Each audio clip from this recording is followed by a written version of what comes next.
Welcome, ladies and gentlemen, to another episode of Max Talks Movies. My name is Max Denenberg, and today, normally, this channel is just movie reviews, but today I'll begin some ranking videos coming out in the next couple of days.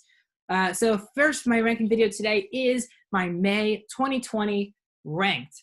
All the movies that I saw in the month of May, which you can see behind me here, will be ranked in order from least to best. I'll give you my quick little thoughts on the film. 3 of these 5 movies are now up on my channel. My reviews of The Wrong Missy, The Lovebirds, and John Henry, they are all currently up on this YouTube channel. So if you want to see my full in-depth review of all 3 of those movies, they will be up. They're already up here on this YouTube channel. Before we start, leave a comment down below. What are your rankings of movies? If I have missed a movie in the month of May and you saw it, tell me how you would rank it in your ranking of May, and do you agree or disagree with my ranking of how I rated these movies, which you can see as well behind me as well. So let's start with this ranking. Number 5 in the month of May is the most recent review, which I did for this YouTube channel yesterday, and that was John Henry. All 5 movies are from Netflix. John Henry is my 3rd worst movie of the year. I gave it a half star, as you can see. I saw it on the 26th. The movie's been on Netflix for the past couple of weeks, and if you've missed my review of John Henry, I'll give you a quick things here. Terry Crews and Ludacris are the stars in this movie, and Terry Crews plays John Henry, takes in some Hispanic gangsters, and they need to stop Ludacris, who is the cousin of Terry Crews and the villain. This movie is really bad. I mean, on a lot of different levels. The acting is fine. The plot is okay, but when we get into the the music, which this whole movie is really about, this original music, original score, and it does not work. It sometimes overpowers the dialogue. And the thing I really wanted to see in this movie was action coming first over dialogue. And this movie is only an hour and a half, so that's what I expected heading into this film. But no, it was heavy dialogue, and the dialogue wasn't that great. And the action scene doesn't really happen until the last 10 minutes of the movie. And I couldn't watch these characters talk for an hour 20 with nothing else going on in the movie. Also, it's a rated R movie, and the action isn't violent. Ludacris, as I said in my review from yesterday, is a pretty violent character, but we don't actually see what he does because they keep fading to black. That's not what this movie should be. It's a rated R movie. Show what Ludacris is actually doing. So I gave this movie a half star out of 5. My most recent movie is the worst. Moving into number 4, and that is The Wrong Missy. So The Wrong Missy, which I saw a couple of weeks ago, 2 weeks actually from the day, from 2 weeks ago from Wednesday, I really thought it was fine. The movie, for me, couldn't get it to average. I really wanted to enjoy. The movie does give you some chuckles with, basically, David Spade is the lead in this movie with Lauren Lapkus. David Spade takes Lauren Lapkus by accident to his retreat, his business retreat. He invited the wrong Missy, who was played by Lauren Lapkus. The movie's really funny at times. David Spade and Nick Swardson are highlights in this Happy Madison film, but the film keeps running into similar issues, as most comedies do, especially on Netflix, and that is the fact that they try to mix in heart and they try to mix in some action, and both the action and the heart completely fall apart in this movie. One, they want you to care about these 2 characters falling in love at the end of the movie, and I was not rooting for that couple. I was rooting for the other Missy, the right Missy, in my opinion, to be able to fall in love with David Spade. And also, there's a lot of non-realistic things that happen. A lot of death scenarios that Lauren Lapkus should have died in one scene. David Spade should have died in another scene. So for me, it just takes me out of it. I've heard a lot of people actually really like this movie, and I can see why. I mean, this movie knows what it is, but for me, the heart wasn't that emotional. The ending was really predictable. And the movie has too many scenes that just take me out of the movie with its ridiculousness. Just doesn't work. So I gave The Wrong Missy a 2. I heard people, now if you really like this movie, as I said earlier, I can understand. There's a lot of jokes that sometimes don't hit for me, which I can see hitting in a theater, like an audience, for you guys. But if you don't like me, this is where it falls on number 4.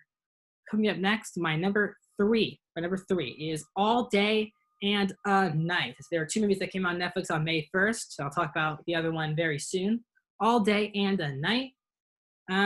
Movie stars the lead in Moonlight and Captive State, as well as Jeffrey Wright and Yahya Abdul-Mateen. I was interested in this movie. The film is long. It's 2 hours and 1 minute, the longest movie I saw this month. All the other movies were at least an hour and a half to an hour 40. So this comes out. And actually, in June, we have two movies in Netflix that are over 2.5 hours. So we're getting some short movies in May and longs in June. But All Day and a Night for me was above average. Now, I heard a lot of people said it was either average to below average. For me, I actually enjoyed this movie. It seems like a lot more than other people. I think the culture of these African-American, and also just the African-American community here in Los Angeles, but also just the expectations for your son after what your father did as an action. Jeffrey Wright and his son's relationship is really easily the best part of the film. And it definitely carries, especially to the third act. Now, the movie also probably has the best opening scene out of everything I've seen in the month of May. I mean, really, you're really sucked into the movie once the first scene happens. But then you realize that first scene is going to take you now into a rewind. And now the whole movie is about leading you to the opening scene. And I don't really love the movies like that because you know that even though you're rooting for our lead character here, who's actually giving a very good performance, you know that he's going to make a wrong decision and maybe multiple wrong decisions. You know, you want him not to, but you know because of what you saw in the opening scene, he will. And for me, it just takes you out of the movie because while they want you to care for him and make you want him to make the right decision, you already know he's not going to make the right decision.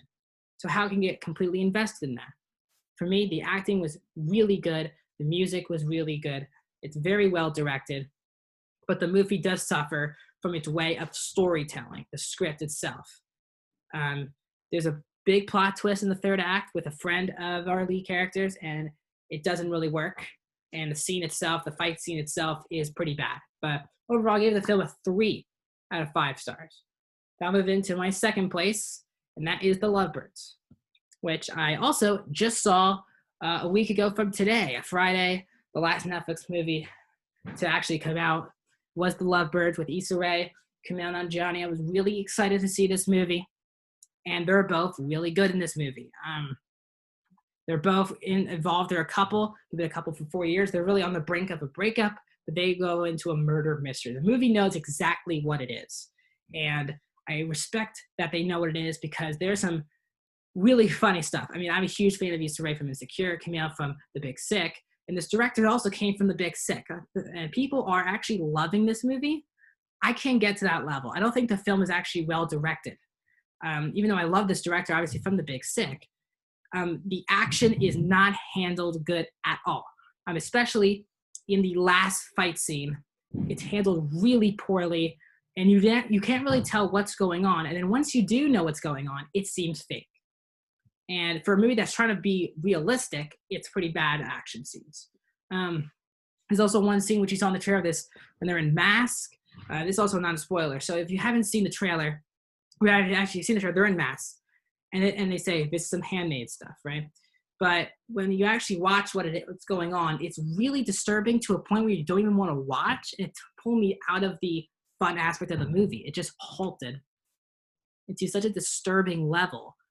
And obviously, there's a plot twist involving a dirty cop. And for me, it never works. Dirty cops, for me, I've seen the movies. Feels like every month we get a movie where the villains are at least somewhat cops. And it takes me out of the movie. But overall, these two have unbelievable chemistry. And I want to see them take on more projects. But this movie, out of all this month, made me want theater. Because this movie was supposed to come out in theaters back in April. But because of the pandemic, it got bought by Netflix and moved to Netflix for May. And this movie does need a theater, in my opinion, especially some of the jokes, which I would have loved to see and laugh at with other people. That is why this film also suffers. So I gave it also a 3 out of 5. It's my third favorite, one of my favorite Netflix movies of the year. Now, let's talk about my favorite Netflix movie of 2020, guys. And that is The Half of It, which also came out this month in the month of May 1st. As I said, I talked about All Day and Night and Half of It. Both came out on May 1st. And my number one movie of the month, which is my number one Netflix movie, and my number 3 movie of the year, is The Half of It. A really, really charming story. Our 2 leads here. Really, there's 3 leads, but the girl in this is giving such a great performance. The fact that she's trying to help this boy fall in love with this girl, Astrid, and it really works. We've seen Netflix movies try the teen romance drama demographic a lot, and sometimes it can work. Like, in my opinion, To All the Boys 2 did a much better job than To All the Boys 1. This movie felt better than both those movies. Really realistic plot happening here. But again, I wanted to love this movie really badly, and I haven't felt like this about a movie all year, but I really wanted to love it. And I was kept debating, should this go 4 out of 5 stars, or should it go 3.5? It's a big difference in my opinion. One's solid, one's a really good movie. The reason why it's not 4 for me is because Astrid, who gives a really good performance in here, you don't know why they're falling in love with her. Other than she's gorgeous, and she gets really one scene with the girl, and she gets a couple scenes with the guy. You don't really understand why they're falling in love with her. She doesn't really get any personality, any traits that give any similarities to our 2 characters. You don't know why they're falling in love. That's when the movie, for me, when I realized that you don't really know why they're falling in love with her, I could love this movie. But I really did. The performances are really good. A great ending, which is very unpredictable. The film's cheesy when it needs to be, and I like that. Really realistic movie. So that's my rankings. Number 1, The Half of It. Number 2, The Lovebirds. Number 3, All Day and a Night. Number 4, The Wrong Missy. Number 5, John Henry. Much bigger month in the month of June. We'll have plenty more movies to talk about as well. I'm also going to catch up on some VOD releases which have come out that I wanted to check out, like Capone, type of movies like that. Well, thank you once again for joining me on my journey to keep reaching more subscribers, more likes, and bigger following. My name is Max Dinenberg. To go through my social media really quickly, you can find me on Twitter, Dinenberg Max, one word. The D in Dinenberg is capitalized. You'll see that in the description below. On Twitter and Letterboxd, and Instagram and Letterboxd, it's Max Dinenberg, one word. This page behind me is Letterboxd. Please check out Letterboxd. Give me some likes. Give me some follows. It really makes my day. You can also find me on the $1 Million Podcast. It's a podcast where I do with my friend Dylan Dayton, where we talk about movies, sports, and professional wrestling. It's a huge podcast, 45 minutes really each episode. We're having a blast doing it, and I really want you guys to get invested in that. Go to podbean.com, one word, search up $1 Million Podcast. You can check out all of our past episodes, get caught up on all the episodes. Every Thursday and Saturday is when we film and put out our episodes of the $1 Million Podcast. So stay tuned every Thursday and Saturday. I'm also still figuring out the next couple videos here on this channel. Please, if you haven't subscribed yet, please subscribe to Max Talks Movies. This movie is I love to talk movies. I want to talk movies with you guys. So I'll keep reviewing every single Netflix movie, all the Disney Plus movies, all the HBO movies, all those type of things.